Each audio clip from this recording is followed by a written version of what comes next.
Bismillahirrahmanirrahim. Alhamdulillahilladzi amarana birridha wal muhasabah wa adkhala man syaa min ibadihi al-jannata bighairi hisabin wala fitnah. Asyhadu an la ilaha illallah wahdahu la syarika lah wa asyhadu anna sayyidana Muhammadan abduhu wa rasuluhul maghfuru lah.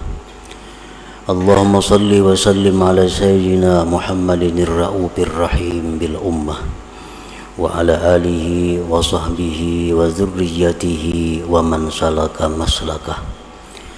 Salatu wa salaman daimaini bidawami mulkillah wa bi'adadi ma wasi'ahu ilmullah. Amma ba'du.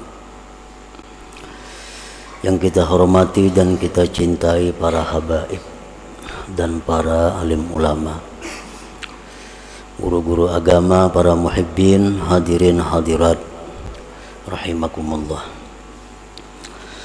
Alhamdulillah, puji syukur kehadirat Allah yang telah mengumpulkan kita bersama-sama di tempat yang mulia, di tempat yang penuh berkah ini. Salawat dan salam kita haturkan kepada junjungan kita Nabi besar Muhammad sallallahu alaihi wasallam dan kepada seluruh keluarga, para sahabat, zuriat dan pengikut beliau. Para muhibbin rahimakumullah, al-hikmatu tsaniyah wal ishrun min al-hikamil ataiyah. Qala al-imam Ahmad ibnu Athaillah as-Sakandari rahimahullah wa nafa'ana bi ulumih. Hikmah yang ke-22 dari Al-Hikam Al-Ataiyah.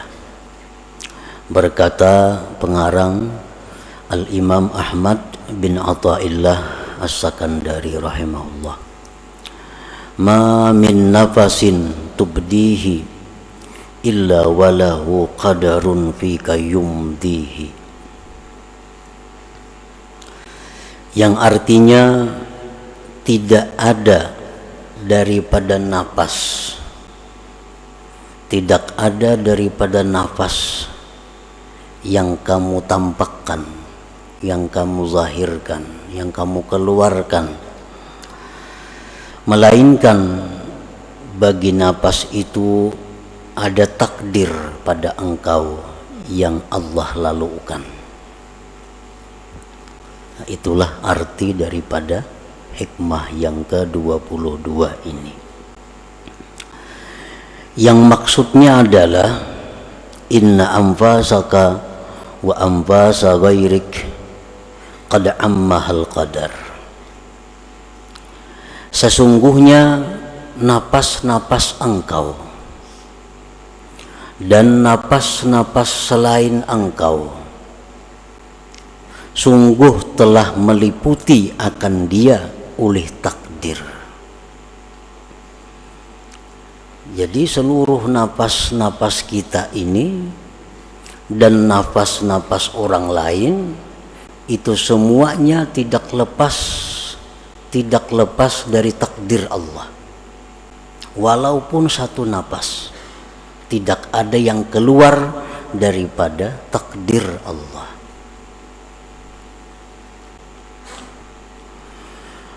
Wala yasduru minka wa min ghairik illa ma sabaqa bihi ilmuhu wa qada'uhu subhanah.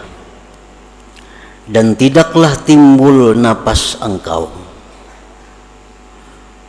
dan tidaklah timbul itu napas daripada engkau dan dari selain engkau, melainkan yang telah terdahulu dengannya pengetahuan dan keputusan Allah subhanahu wa ta'ala.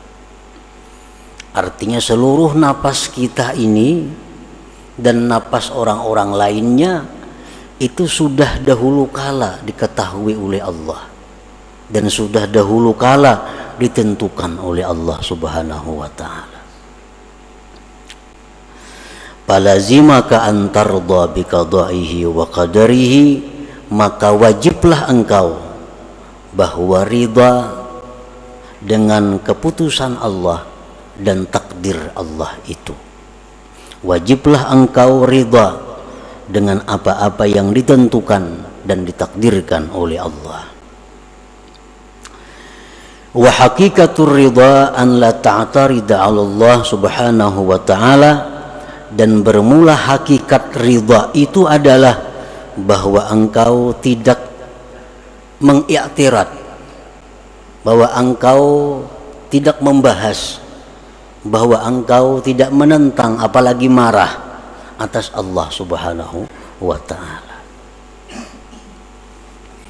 Nah, para muhibbin rahimakumullah, orang yang marah kepada Allah berarti adalah orang yang tidak ridha dengan Allah.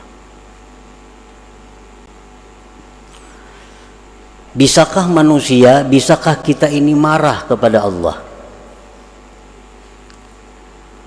Allah di akhirat nanti akan menanyakan kepada kita, wahai Fulan bin Fulan, engkau pada hari anu, jam anu, kenapa marah kepadaku?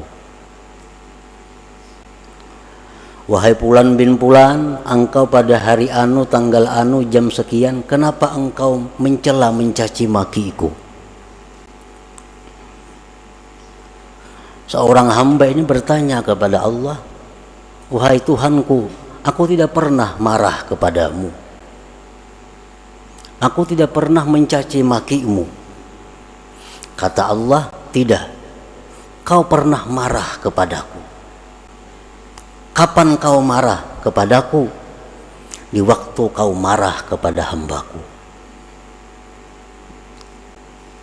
Kapan kau itu marah kepadaku? Di waktu kau marah kepada hamba-hambaku. Kapan kau mencaci maki aku? Ketika engkau mencaci maki hamba-hambaku. Nah, para muhibbin rahimakumullah, berarti kalau kita ini benci kepada hamba, kepada makhluk Allah, sama dengan benci kepada Allah. Kalau kita mencaci maki hamba Allah, makhluk Allah, pada hakikatnya kita mencaci maki Allah. Rasulullah SAW bersabda, la tasubbud dahra fa innallahu wad-dahru. Jangan kau mencaci maki terhadap masa. Jangan engkau mencaci maki keadaan-keadaan. Sesungguhnya Allah itulah yang mencipta keadaan-keadaan itu. Nah, para muhibbin rahimakumullah, sebagaimana dalam hadis disebutkan, Allah bersabda, Allah berfirman kepada hambanya, menjadi Tuhan, wahai Fulan, ini di akhirat, aku sakit, engkau tidak menjenguk aku. Wahai Fulan, aku lapar, engkau tidak memberi makan kepadaku. Ujar si hamba, ya Allah, bagaimana engkau itu bisa sakit? Engkau Tuhan. Kata Allah, hambaku itu sakit, tapi kau tidak membisuknya. Seseorang yang sakit itu adalah orang yang dikehendaki Allah sakit. Nah, kalau kita tidak membisuk dia, sama dengan tidak membisuk Allah. Kada mailangi Allah. Aku kelaparan, ya Tuhan, engkau kada memberi makani aku. Jadi kita, ya Allah, engkau Tuhan, mana mungkin lapar. Hambaku lapar, engkau tidak memberi makan dia. Nah, lapar itu adalah ciptaan Allah. Orang yang lapar, orang yang dikehendaki Allah. Kalau kita kada memberi makan kepada mereka, sama tidak memberi makan kepada Allah. Nah, jadi sangkut pautnya dengan yang kita baca ini adalah bahwa kita wajib ridha dengan apa yang ditentukan oleh Allah Subhanahu wa ta'ala, karena setiap napas kita dan napas selain kita itu pasti ada takdir yang meliputinya. Para muhibbin rahimakumullah, Allah Subhanahu wa ta'ala berfirman, wallahu khalaqakum wa ma ta'malun. Allah yang menciptakan kamu dan menciptakan segala perbuatan kamu. Itu Al-Quran. Bila mana kita belajar tauhid sifat 20 umpamanya, atau yang lebih tinggi daripada itu, kita mengenal tauhid af'al. Nah, kita mengenal tauhid af'al. Arti tauhid af'al itu apa? Mengesahkan perbuatan-perbuatan. Maksud mengesahkan perbuatan-perbuatan itu apa? Mengitikadkan di dalam hati bahwa tidak ada perbuatan dalam alam semesta ini melainkan perbuatan Allah Subhanahu wa ta'ala. Nah, itu tauhid af'al. Kita wajib mengitikadkan di dalam hati kita bahwa apa-apa yang berbuat pada alam semesta ini itu adalah perbuatan Allah. Kalau kita kada mengitikadkan demikian, kita kada beriman. Nah, kita kada beriman, kita kada tergolong ashabul yamin. Seluruh perbuatan yang kita lihat, kita dengar di alam semesta ini adalah perbuatan Allah Subhanahu wa ta'ala. Nah, ini tauhid af'al ngarannya. Itu wajib kita mengitikadkan itu di dalam hati. Nah, af'al ini, perbuatan ini asarus sifat, bekas sifat. Perbuatan itu adalah buahnya sifat. Dari sifat timbul af'al. Kita melihat tukang begitu pandai membangun sebuah bangunan, itu af'al tukang pada zahirnya. Nah, kehebatan tukang maulah bangunan itu tentu bekas daripada ilmu yang ada dalam dirinya. Ilmu sifat. Jadi karena adanya sifat ilmu dalam diri si tukang ini, timbullah perbuatan membikin gedung, membikin rumah yang bagus. Nah, jadi af'al itu adalah keluarnya di sifat.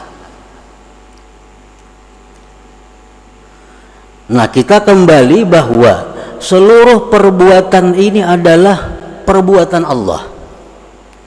Seluruh perbuatan adalah perbuatan Allah.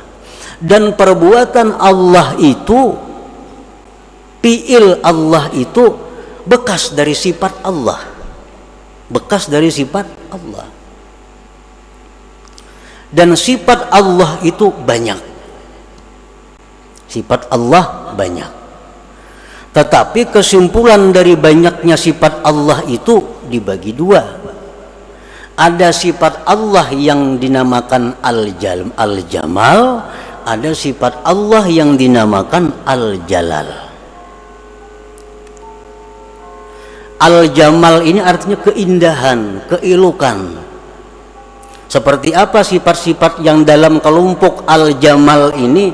Sifat pengasih, penyayang, pecinta, pemelihara, pemberi, pemaaf, pengampun. Itu sifat-sifat keindahan, keelokan. Yang kedua dinamakan sifat Al-Jalal, sifat kebesaran. Dalam kelompok sifat kebesaran ini, Allah itu maha menyiksa, Allah itu maha memudaratkan, Allah itu maha menggagahi, Allah itu maha perkasa. Nah, ini kelompok sifat Al-Jalal ngarannya. Jadi seluruh perbuatan-perbuatan yang ada kita lihat ini, itu kada lepas daripada antara dua. Bisa Al-Jalal, bisa Al-Jamal. Bisa keelokan, bisa kebesaran. Nah, para muhibbin rahimakumullah. Kalau kita melihat manusia, nah, manusia ini orangnya penyayang, pemaaf, tutur katanya lembut, dikawani nyaman, dikawani kadesoh membahas. Nah, ini adalah bekas daripada jamal, keindahan Allah. Ada kan kita bisik manusia nangka itu? Pasti ada. Manusia-manusia yang tutur katanya lembut, orangnya pemurah, orangnya penyayang, orangnya kada penyinggungan, orangnya kada pengarasan, orangnya kawa diatur. Ada manusia macam itu? Ada. Nah, ini adalah sifat-sifat yang nampak pada orang itu, sifat keelukan Allah. Nah, kalau kita berhadapan dengan sifat keelukan ini, kita dengan mudah ridha kepadanya, senang. Dengan mudah ridha kepadanya.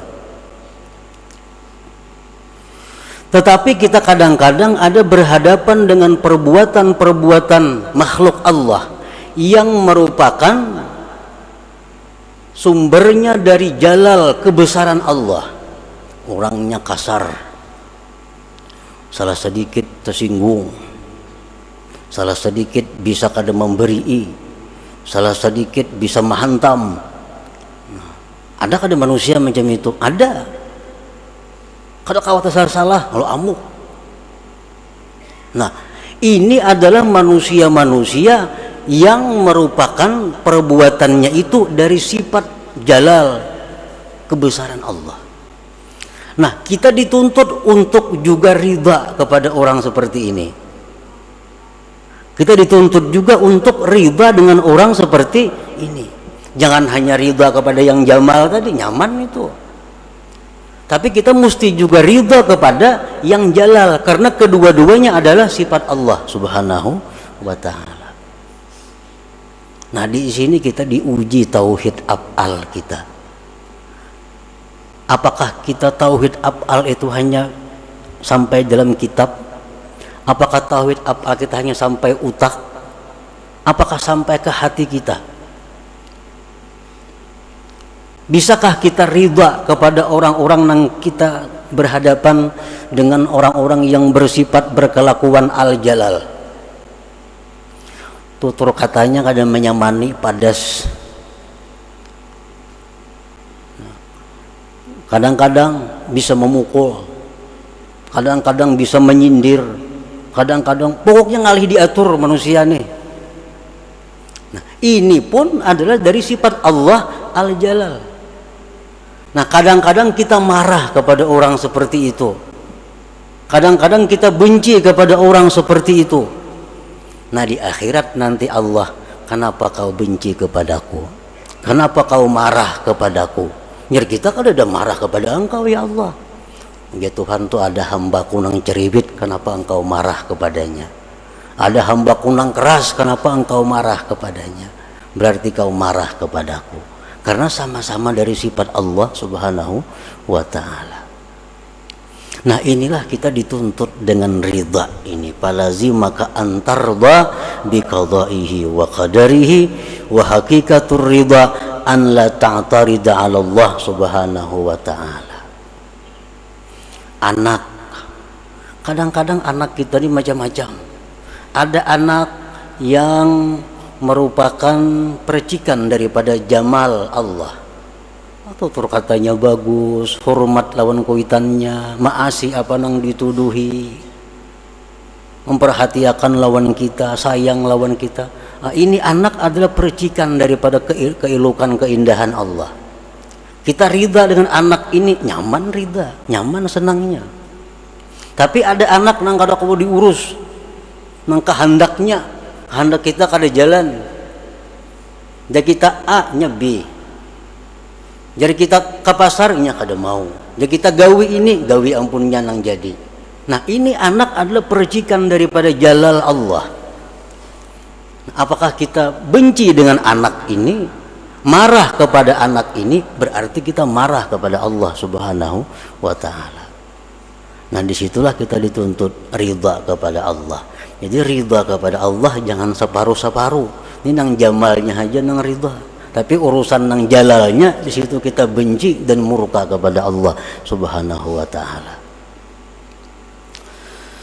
Nah, para muhibbin rahimakumullah, dan semuaan yang ada di alam semesta ini kada akan lepas daripada dua sifat itu.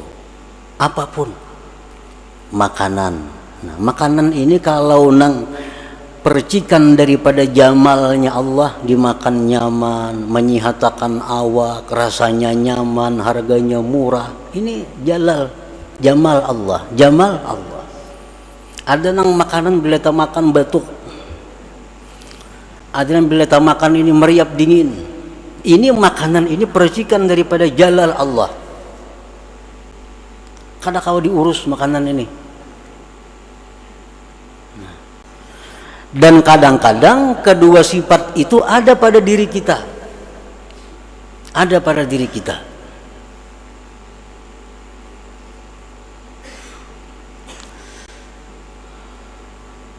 Nah, jadi jangan sampai engkau itu menentang atas Allah. Jangan sampai engkau itu marah kepada Allah. Jangan sampai engkau benci kepada Allah. Karena nanti di akhirat kita akan ditaubih oleh Allah. Apa taubih itu artinya? Ditumpalakakan oleh Tuhan bahasa kitanya. Nah, ikam gitu Tuhan waniknya menyeriki aku lah. Waniknya ikam ini mendendam lawan aku lah. Jadi kita asal ada mendendam engkau ya Allah. Nah ya Tuhan, ikam dendam lawan hambaku. Ikam dendam lawan Fulan bin Fulan. Engkau marah dengan Fulan bin Fulan. Padahal itu adalah merupakan perbuatan daripada aku. Nah, para muhibbin rahimakumullah, kalau kita berhadapan dengan satu kemunkaran, dengan satu kemaksiatan, nah di sini yang perlu kita terapkan di dalam hati kita dan di dalam zahir kita. Munkar, Allah menyuruh kita membenci yang munkar.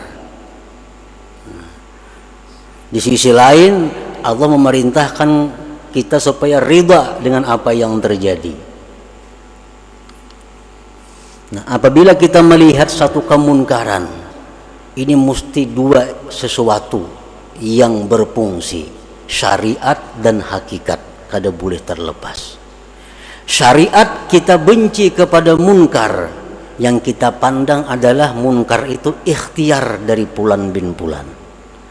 Tetapi terhadap kemungkaran itu kita bisa memaklumi, bisa meridai kalau kita pandang bahwa kemungkaran itu adalah perbuatan daripada Allah Subhanahu wa taala.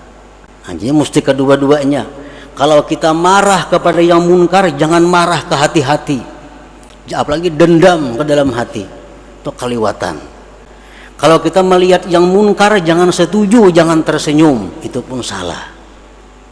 Tapi bila kita melihat yang munkar, disinilah pedang yang diistilahkan ulama dengan pedang yang bermata dua. Satu pedang bermata syariat, dua pedang bermata hakikat. Syariat artinya kita mengeritik, kita merubah kemunkaran, memandang itu ikhtiarnya si pelaku munkar. Tetapi dalam hati kita bisa memaklumi, bisa meridai, karena itu adalah fi'il daripada Allah Subhanahu wa taala. Yang apa huruf nih? Ini nang batin dikalawarakan, melihat kemunkaran, tersenyum, ketujuh.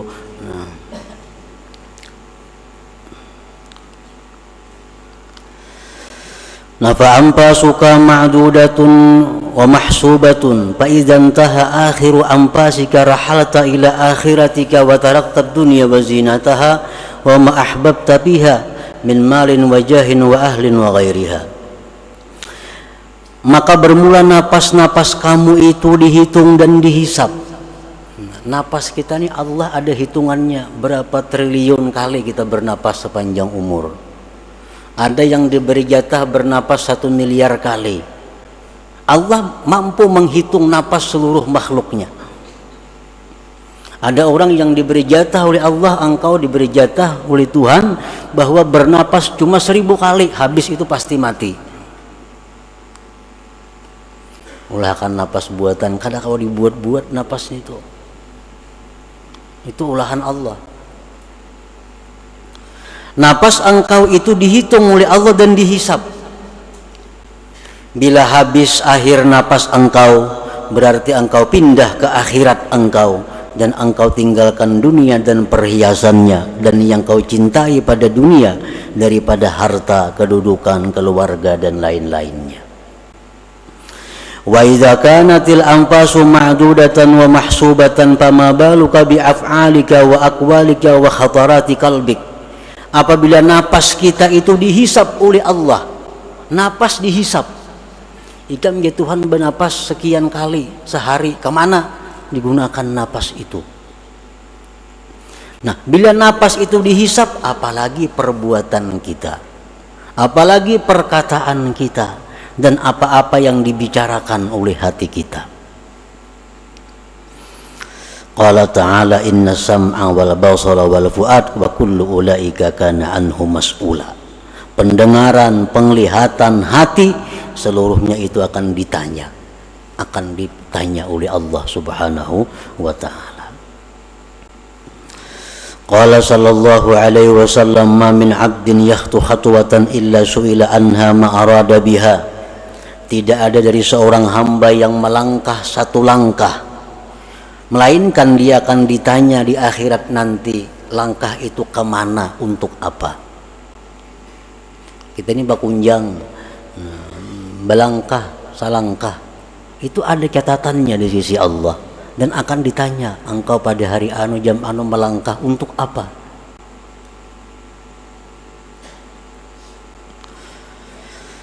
Wa qala Rasulullah sallallahu alaihi wasallam idza kana yaumul qiyamah da'a Allahu bi 'abdin min 'ibadihi fayuqifuhu baina yadayhi fayas'aluhu an jahihi kama yas'aluhu an 'amalihi.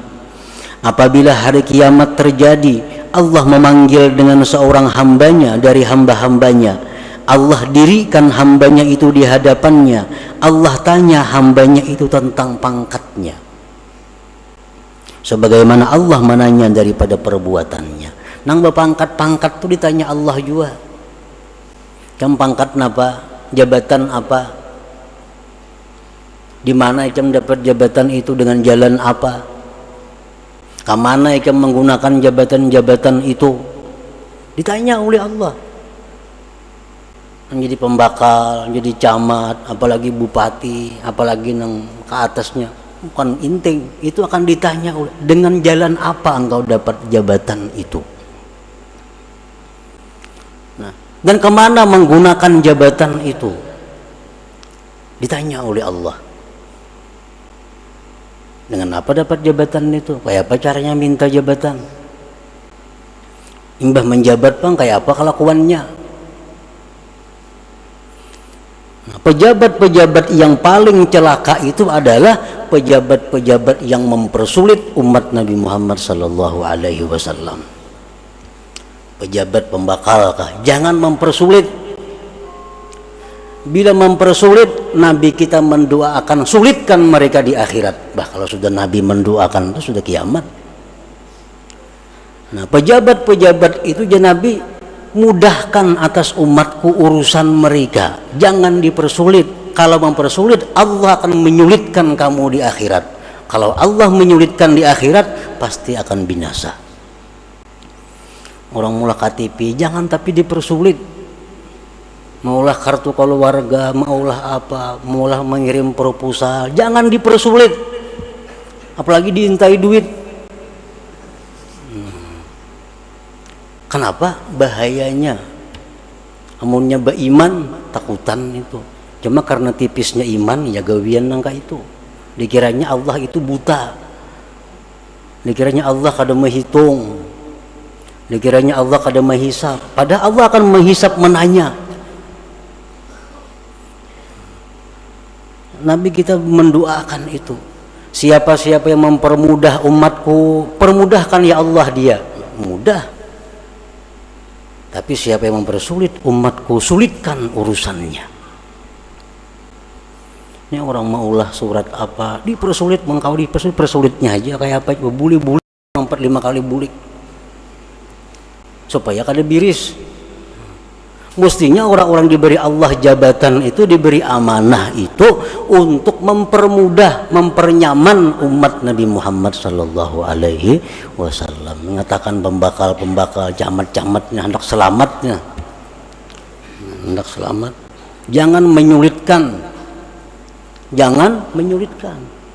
Kenapa sebabnya? Ini mereka ini digaji oleh yang dipersulit ini. Mana orang sudah menggaji dipersulit pulanglah. Nah, itu yang Nabi kita marah besar kepada mereka itu.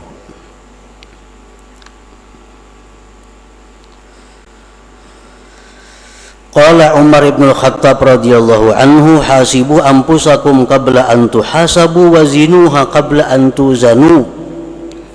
Nah, ini Sayyidina Umar mengajarkan kepada kita cara supaya mati itu di akhirat itu kada dihisap, kada ditanyai oleh Allah macam-macam. Sayyidina Umar mengajarkan agar Sayyidina Umar, hisaplah diri kamu sebelum dihisap orang. Nah, kita hisap berdahulu. Nah, kita hisap berdahulu. Karena di sana kita kada dihisap orang lagi. Bila kita di sini kada menghisap, di sana kena hitungannya ngalih. Nah, bagaimana cara menghisap diri itu? Bagaimana cara menghisap diri? Bagaimana cara muhasabah yang sebenarnya? Wa inna ma hisabuhu li nafsihi ay yatuba an kulli ma'siyatin qabla al-maut taubatan nasuha wa yatadaraku ma farata fi faraidillah azza wa jalla wa yaruddul mazalim ila ahliha wa yastahillu kulla man ta'arrada lahu bi lisanihi wa yadihi hatta yamut fa hadha yadkhulul jannata bighairi hisab. Menghisap diri itu adalah artinya tobat dari tiap-tiap maksiat.